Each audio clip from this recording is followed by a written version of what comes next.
What's up, guys? It's Chris. What's up, guys? It's Chris. Today's video we're going to be soldering up a main water service for a house, and it's basically just going to be tips and tricks for soldering copper. Okay, the number one most important thing when soldering copper is making sure that your fittings and your pipe is extremely clean. That's literally the most important thing. I've been plumbing for a very long time, and I've seen what makes or breaks guys when it comes to soldering, and it's definitely the cleanliness of their fittings and pipe. The method I use when soldering is called the capillary action method, which is where you heat one side of the fitting and feed solder into the other side. You want to make sure that when you're feeding that solder that you're kind of like stabbing it into the fitting. And the theory is that the solder is supposed to draw its way back towards the flame of the torch. So you feed the opposite side of where your torch is, and that flame and the heat should draw the solder. If you fluxed your fitting properly and cleaned it properly, it should draw the solder all the way into the cup.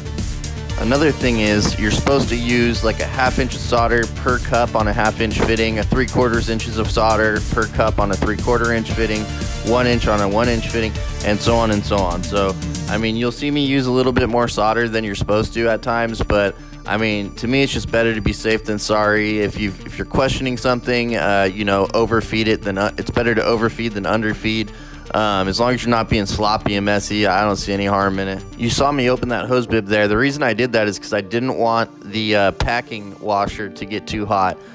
Sometimes that'll happen, and then you'll have to change out the packing on a brand new hose bib, but that's only if you really overheat the hose bib. So I haven't had that happen in years, guys, so hopefully that doesn't happen to you. So I've given most of these fittings at least 30 seconds to cool down here, and I'm gonna just kind of wipe them off with a little bit of flux. After I hit them with the flux, one thing I don't show in the video is I come back with a wet rag and some sandcloth, and I sandcloth the entire area. I sandcloth everything down, then I wipe it all down with a wet rag a couple times. Like, I really make sure that I clean the heck out of that pipe. The last thing that you want is flux being anywhere on that pipe. It'll turn the pipe green and look corroded, and people are gonna be like, who the hell did that? You know, and you don't want your name attached to something like that. So, and then there's that John gas cap on top. That is not a shark bite, guys. That fitting is perfectly fine to use. That would be fine to leave in a wall somewhere. Although I would never do that. That fitting is completely fine. It's completely different than a shark bite. They're rated much higher, and they're just much better fittings. Plumbers know what I'm talking about. You can only pick those up at supply houses.